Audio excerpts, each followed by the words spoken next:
Now brace yourself! Brace your faces for some gut-wrenching metal! It's time to rock out with your bot out. It's Clash with the Manatee. Radio Free Cybertron's home to all things hard rock and heavy metal. Now here's your hosts, Gabriel Owens, Anthony Brucali, and Billy Pridemore. All right, hey, welcome to the Salty Seaman. Welcome to Clash with the Manatee, Part 2, our inaugural YouTube podcast, formerly of Radio Free Cybertron, now on our own, but still much love to Brian and Rob and all the boys over there. It's me, the Salty Seaman, Gabriel Owens, with my brother Billy. Hi, Billy. Hey guys, what's up? It's been a while. Been a while. Since I've been on a podcast. Yeah. Too much Euro for the Stain guy. He's not that Euro. No, I just go naturally into it, I think. It's my natural voice. You can go Insta-Stap. Yeah, I have Insta. Yeah, I have the Stap app. It turns on. They're moving Scott Stap. Gosh. So what is going on? So did you have a chance to listen to me and Ant's part? No. Crappy data. That's why I'm on a phone right now. I don't have a lot of time.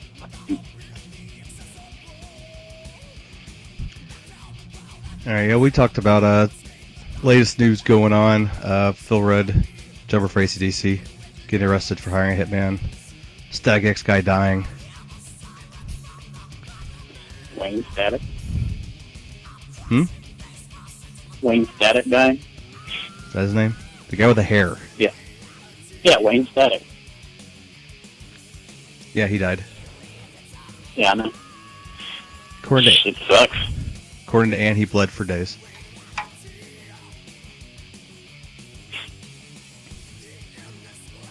And Phil Rudd. Well, I'm not the one, but you know, you shouldn't be talking like that. You might set it off. And Phil Rudd tried to get some dirty deeds done dirt cheap. But that one was just asking for it. I mean, you can't even make that pun without like a straight face. I mean, come on. Yeah, like I said, I was thunderstruck by the news. Shook me all night long, you know. We won't rehash I went through all the AC/DC puns last time, so I won't rehash them. You did get some new Static X ones, so there you go. Unfortunately, that's like the only two Static X songs I know by name. I enjoy Static X. I've listened to them quite often. I don't remember their name. I did at a WWE. They did like some theme song for one of the wrestlers. Yeah, I'm the one. Oh, actually. Yep, I'm the one with who's using I'm the one? I don't remember. I just remember, I think they played a WrestleMania or something, or SummerSlam. I just remember the guy's hair. One of those bands like fight. One of those bands like I hear one of their songs, I'm like, oh yeah, I know them, but yeah, I'm kind of draw a blank off the top of my head. Mostly just remember the guy's hair. Yeah. Let's see what we talk. I mean, Flexible is another metal brother. He was relatively young. He's like 41, I think. Yeah. One of the pioneers of the new metal. Which isn't so new anymore. It's about 2 decades old. Getting there. Yeah. So one of the things we were talking about, we're old guys now. Get off our lawn and all that. So it's harder for us to get into newer shit anymore. You're still young and vibrant. You still have that desire to seek out the new in the metal. I got to go new and old. So anything new you're listening to? What's catching your ear? Drums these days. Oh man, it's been months since we did the last clam, so I can like spout off just so many different names, but some of the ones I can think off the top of my head. Scar Symmetry. Oh, sweet Jesus, Scar Symmetry. That band, came to me out of nowhere on a Spotify radio playlist, and I've been addicted ever. Think melodic death metal with power metal twinge that, have fiction lyrics. Like, they just hit every, like, thing within me that I enjoy, and it just rocks. Like, holy shit. Like, if you've never heard of Scar Symmetry, go listen to Prison and Gate or Seers of the Eschaton, and just, oh, wow. Like, the best mix of growly vocals and clean vocals I've ever heard. I mean, that guy has some serious chops. Other than the Scar Symmetry, there's Blackguard. They were touring with Iced Earth, actually. They're pretty cool. They're another, like, weird combination of harder metal with, like, power metal. But they're straight up growly vocals, but, like, if you read the lyrics and whatnot, like, their themes, they're very power metal-ish. We're touring with Iced Earth, so I would figure they were somewhere around that genre. Yeah. But no relation to the Voivod song of the same name. No. And, yeah. I mean, I've been spreading out along genres. You know, I've grown up from my, old metal only, everything else sucks. I've been really, like, spreading myself out genre-wise. I've been listening to a lot of different shit. I haven't been ignoring my metal roots. No way, Jose. Yeah, I actually got a demo from an unsigned band this weekend. In Japan? They're Canadian. They're in Japan. They were opening for some people. Some people. Very informative. Yes. They're called Chariot. That's a Canadian metal group called Chariots of the Gods, I should say. And wasn't a bad little demo. I liked it. It was it's say mostly straightforward metal. The new, pretty much not new metal, but kind of the modern metal sound. Clean and screechy vocals. The CD, the demo CD was very well produced. Like it looks like a regular CD. And the production quality was pretty damn good. They sounded good.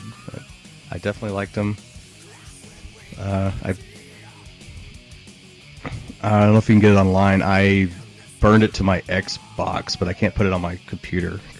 So I guess I can probably retransfer it by thumb drive or something. I don't know how. I can't burn anything to my. I can't use my CD player on my laptop right now. It's dumb-tarded. Sounds retarded. I don't know.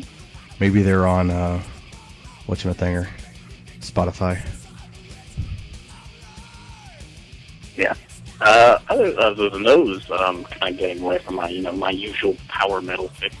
It's mostly melodic death metal, but I've been really getting into bands like Cell Dweller and Blue Stolly, who are like not traditionally metal, but they have a lot of metal influence, but they're more house music, techno mixed with hard rock and metal, and it just like goes from like kick drum from a computer synth to like actual drum to guitars, and it's just like it's really kick-ass. Like Cell Dweller especially, like I've been really into them. So like a modern take on industrial then, kinda. Yeah, they're like a modern industrial, most definitely, but they've got a lot more techno influence. Yeah, I like that sound. I've always kind of had a little soft spot for industrial that really does get more dancey, like early Ministry. A lot. It's a very much a very strong dance thing to them. Later they got more straight metal, but the early Ministry is like really. A lot of pop dance sensibilities to it with driving guitars. So I always kind of like that. Just something you can dance. It's hard, it's metal, but then you still can get up and dance to it. So I think it's pretty cool. I don't think enough guys do that really, or at least not enough that gets noticed. Yeah, I'm a big fan of the genre, obviously, and I'd love to see more out of it. But like you said, there's not really that many groups that mix it well.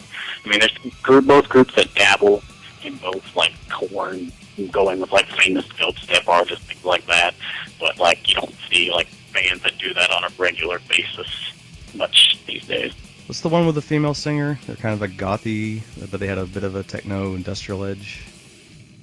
I'm not. They're the Italian group. Italian group. You mean Lacuna Lacuna Coil, yeah. I didn't really see any like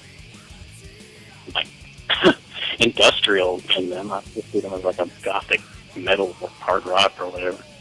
Yeah, it's more of a tinge. It's not like it's not very forefront, but they do a lot of their stuff does have a bit of industrial to it. And not exactly metal, but one of my favorite hip hop artists of all time, Tech Nine. He's been doing a lot of like, collaborations with not like rock artists, metal artists. Like he did a song with Serge Tankian from System of a Down, and it was awesome. He's been mixing a lot of like guitars and drums into his songs, and it just like wow. Even if you don't like hip hop, you would probably enjoy them. See, I've always liked it I always liked metal rap collaborations. I'm not a huge Linkin Park fan, but I did enjoy their collaboration with Jay-Z. It was Jay-Z, wasn't it? Oh yeah, Jay-Z. And people on the net do mashups of their own, which are all pretty damn awesome. Yeah. Because someone did a mashup of Weezer actually and Jay-Z. It's like it's a really enjoyable, like it's a full album.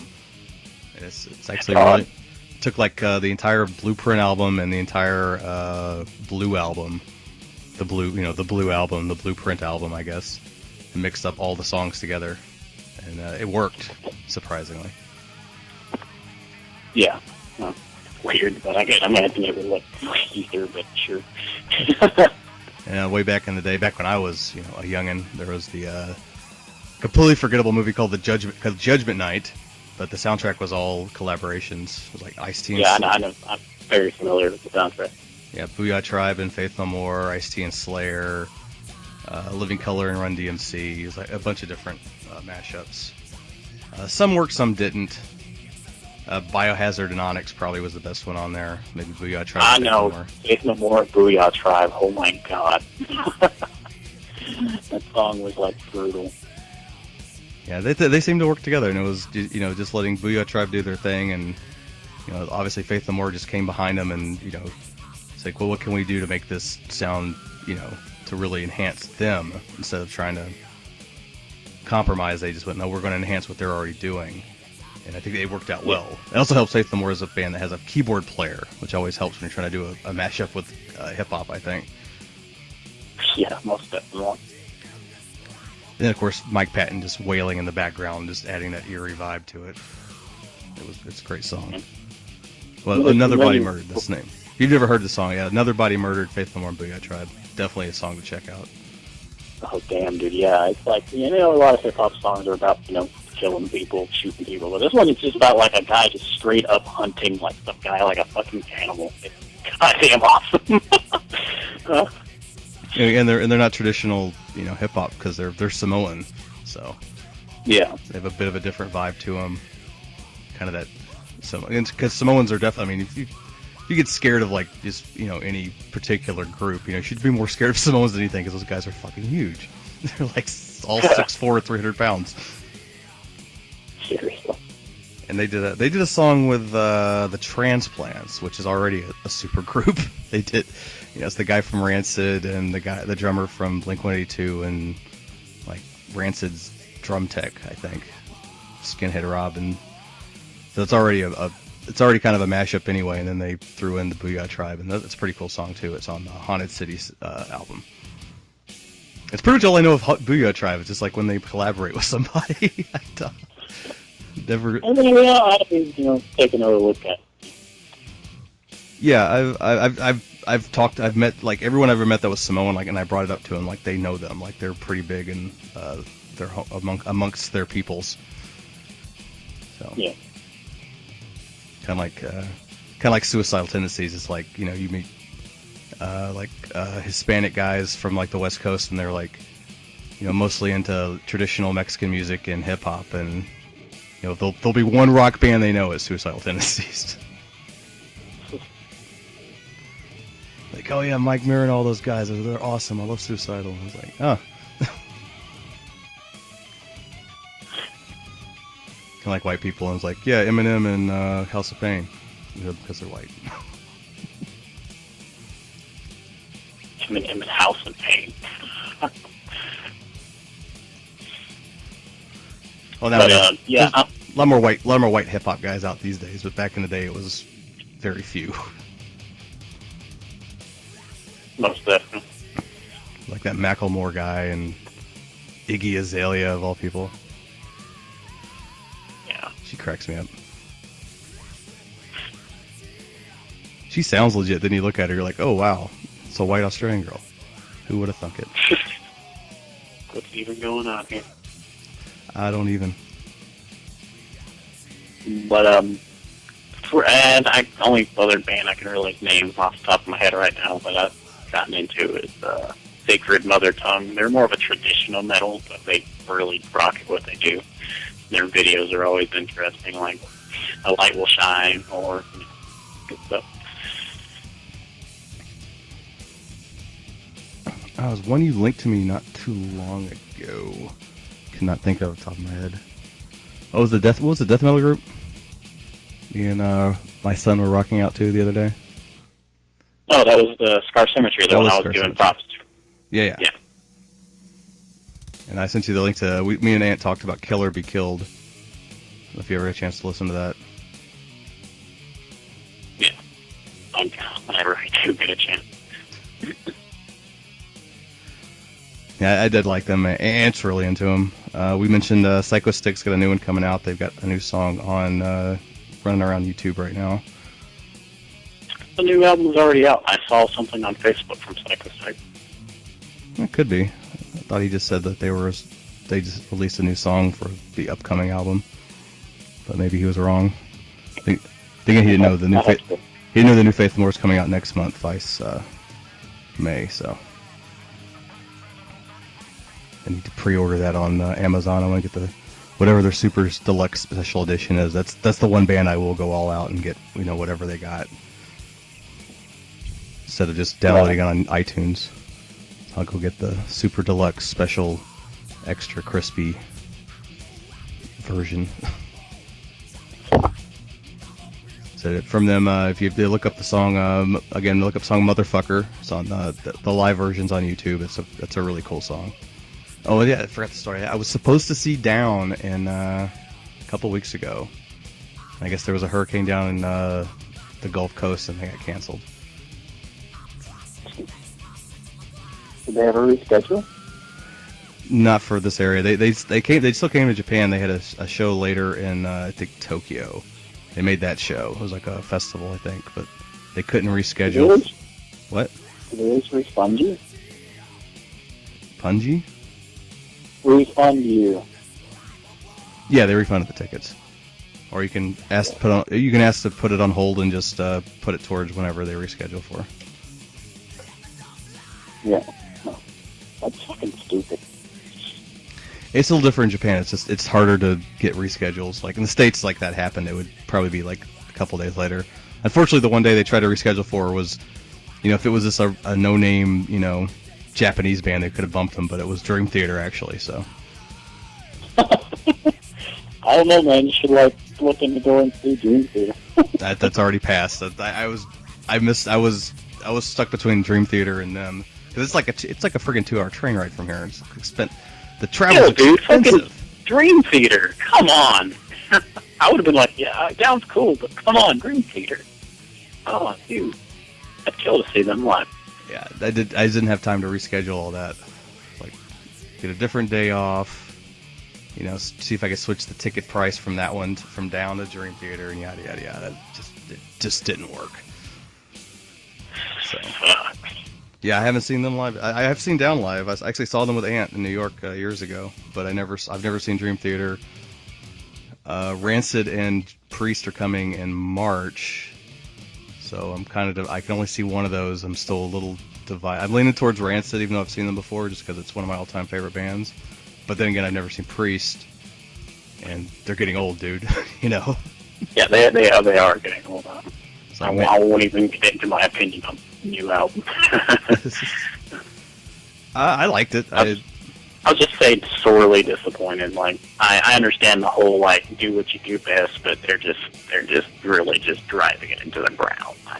It was very disappointing. I couldn't find a single track on there I could pay attention to for more than a minute before I zoned out. Yeah, you definitely. I definitely liked it more than you, but yeah, I'm not blown away by it. I thought it was good, and I liked it, but that's about it. But I didn't hate it. But yeah, it was, same thing with like the last couple of Maidens. I haven't been overly. It's kind of the same thing. It's good. It's Maiden, but Maiden is like, I like to equate Maiden to like fine wine. It gets better with age, and they've really been like trying out new things, and like their albums always like. I mean, even if I like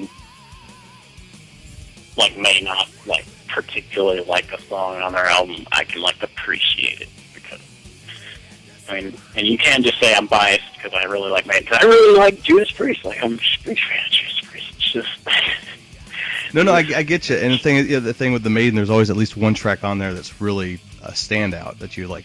Oh, that's worth it. And that the new Priest didn't really have that one like, oh my god, app, that one killer app on it. Basically. Yeah. And, I mean, I'm a bigger fan of new Maiden than I am of old Maiden. I mean, I love my old Maiden. Don't get me wrong. Don't hang me yet, you old boys out there. But like the new Maiden from like Brave New World, Dance of Death. Brave New World is a fucking awesome album, and and Dance of Death. Dance of Death is probably my favorite album by Iron Maiden. That was in 2003. Yeah, if you're just hate anything past whatever age it is, you stop listening to new music, and you're just like, you're doing a disservice. Brave New World is up there with Killers or Peace of Mind, easy. So is Dance of Death, honestly. I liked it. It's really good too, but I mean, Brave New World to me, I just thought was like, oh my god, it really blew my mind how awesome it was. Yeah. I'm just a big fan of Dance of Death. A Matter of Life and Death, however, I like the album, but it just didn't stick with me like Dance of Death. I'll say it's Like even Different World was a fucking great track, but the rest of it was like, okay. It's also kind of interesting how both those bands, had a period, where they had different singers and put out a few albums. They're both British. Judas Priest had Tim Ripper Owens, which is awesome. Jugulator is a good album, yeah, and there's definitely purists who don't like that album, but there are a lot of people who do like that album, as opposed to X Factor and Virtual 11. And I'm actually one of the people who likes X Factor and Virtual 11. I mean, I like what Bailey does. I disagree on Virtual. I thought Virtual 11 was absolute shit. I cannot stand that album. But nah, dude. X Factor is criminally underrated. And that was like the first album. Virtual 11 was for like fucking Future Real. Future Real was a fucking awesome track, dude. Did not like it. I didn't like anything on that album. It was. I mean, that was the first time, the few times I've ever bought an album and then just like was mad I bought it. Like I literally was. Yeah, go re-listen to Future Real. At least Future Real, dude. That song's like one of my top 10, top 15 Iron Maiden songs.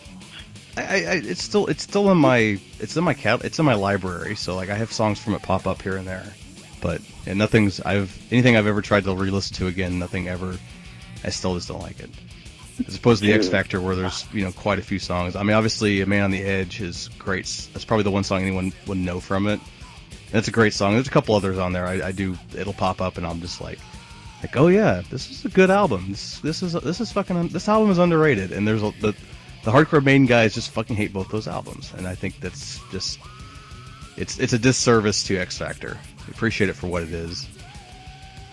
If you can Killers is like praise to hell and back, and honestly, I'm actually not that big of a fan of Killers. It's one of my least favorite Maiden albums. Yeah, I would say the live versions with Bruce singing are better than the studio tracks. But it's classic. That's the album that got a lot of people into Maiden back in the day too. So that's probably why it's got more of a kind of put on the altar of worship more than anything else, because a lot of people got into Maiden with Killers from the old school guys. Right, but I just didn't like their vocalist. Yeah, that's the thing. As I said, the live versions, when Bruce sings those songs, are better versions, I think. Paul Di'Anno is okay, but he's not. He wasn't. Well, that's why they got rid of him. He wasn't right for that. He wasn't right for that band, especially where they were going. So. Yeah.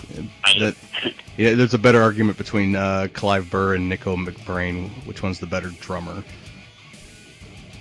I enjoy both. Like I can't pick one. I mean, they're both really good. That's a more matter of taste, because you can't really deny either one. They're both fucking great drummers. So probably a matter of taste and what you grew up on. Just what caught your, if you're a drum guy, what caught your attention the first. Right.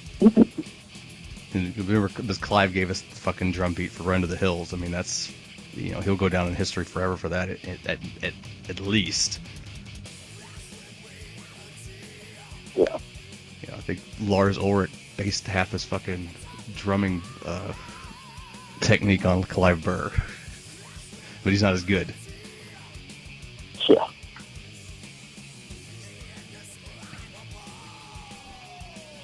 See what, but it's always interesting. Some band just friended me after I posted that the first part of this on here, so that's kind of cool. What band? They are 100 Days Band or something. They're on my subscription list. I just saw, like, you got a new subscriber. Most of my subscribers are my friends, so. But how many subscribers do you have now? 19. Woo! Let's see. Most of them are people I know. There's like 3 that aren't listed because they're unlisted, so I don't know who they are. Yeah, 100 Days Band. That's the name of them. Back in my YouTube days and my stupid teenage Windows Movie Maker video, I had 26 subscribers, so you need to beat that. Yeah, got to up my game here. No, I don't. You gotta beat 13-year-old me. Come on. I really do not get that into. I look at my analytics to see what is catching people's stuff. My comic book one got the most views, so it's shows what people's games are.